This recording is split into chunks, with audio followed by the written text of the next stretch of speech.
graduates of 2021 and whoever might be watching and listening.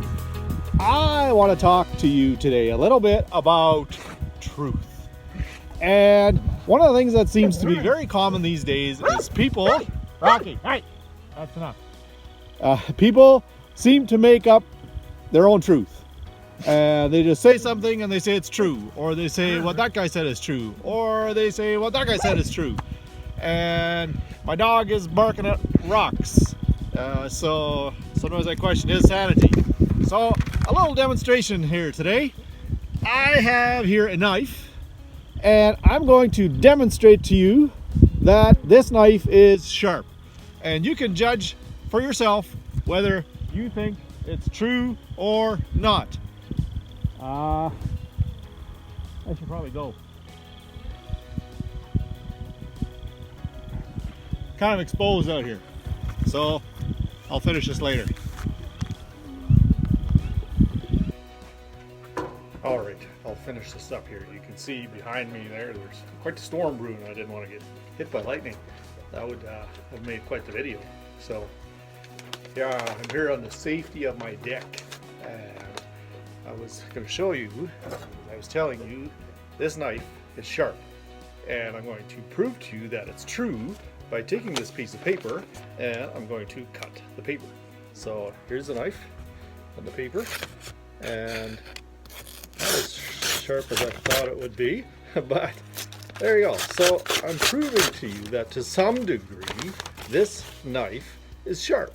So you judge for yourselves whether that's true or not.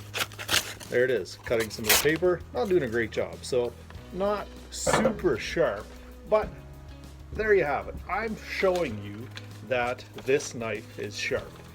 The reason why I'm talking to you today about truth is because, like I said earlier, there's so much on the news today about that guy's a liar, this guy's a liar, he said that, and now he's saying this, and back and forth and back and forth. And just on the other day on Facebook, I saw somebody say that, finally the truth comes out. And what they were referring to is what somebody had said earlier, and then they had changed their mind and said, no, now it's actually this. So finally the truth is coming out. Now, whether or not I disagree with what this guy said, or I don't agree with what he said, and whether I think he's telling the truth or not, it's kind of irrelevant. It's just an example. But the reason why I'm telling you this today is because there is so much garbage out there.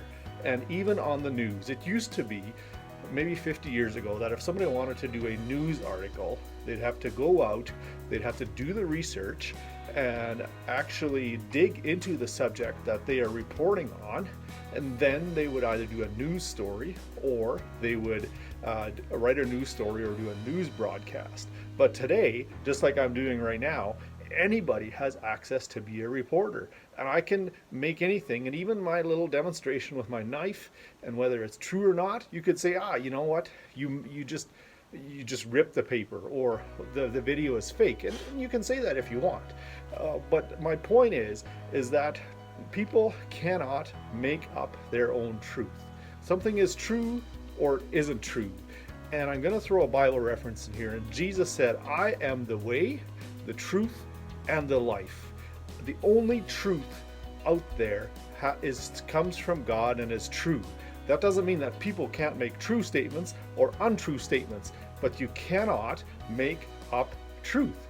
Just because you say something often enough or loud enough, or you get enough people to agree with you, doesn't mean that it's truth. Truth is truth, and lies are lies. Part of the news thing is, you know what? Give it some time. And we hear things every day and we wonder, are they true? And then later on something else comes out and says, well, this actually happened. And then later on something else comes out and says, that actually happened. Sad to say, but I'm almost at a point personally where if I don't see it, I don't believe it. And to some degree that holds true. I mean, the news tells us all kinds of stories, and whether we believe them or not is, to me, is often based on what I see. I will sometimes tell people when they will say, well, sometimes we wonder what's really going on. And I say, look out your window and see what's really going on. The news tells you this is happening, that's happening, this is happening, that's happening. And no, we can't look out our window and see what's going on across the globe on the other side, and we hear reports going on. No, we can't look out our window and see, is that happening or is this not happening? But there is one item on the news today that's been on the news for the last year and a half. I think you know what I'm talking about. If you don't, come and ask me. But in terms of that particular thing, I say, you know what? You hear reports on the news of people, and this is happening to people. And I say, look outside your window and look at what's really going on. So, just going to wrap this up here. Truth. Truth doesn't change. It's either true or it's not. It's truth or it's lies. And even though somebody said, you know what, one time I said this and now I say this, that doesn't make them a liar necessarily. I've changed my mind on things, and that doesn't make me a liar. That just means that, I admit I was wrong. If I continue to perpetuate something as truth when I know it's a lie, then you can call me a liar. Or even if I believe it's truth, if it's truly not truth, then I'm a liar. I hope that makes some sense to you. I just wanted to talk to you a little bit about truth. What is truth? There is only one source of truth, and that is from God the Father. He is the source of truth, and only through Him comes truth. And that doesn't mean that non-Christians are always liars or that Christians always tell the truth, but God is truth, and He is the truth. And the truth doesn't change because He doesn't change. Truth doesn't change. Truth is truth is truth is truth is truth. I hope you get the point. Make sure the things you believe are true.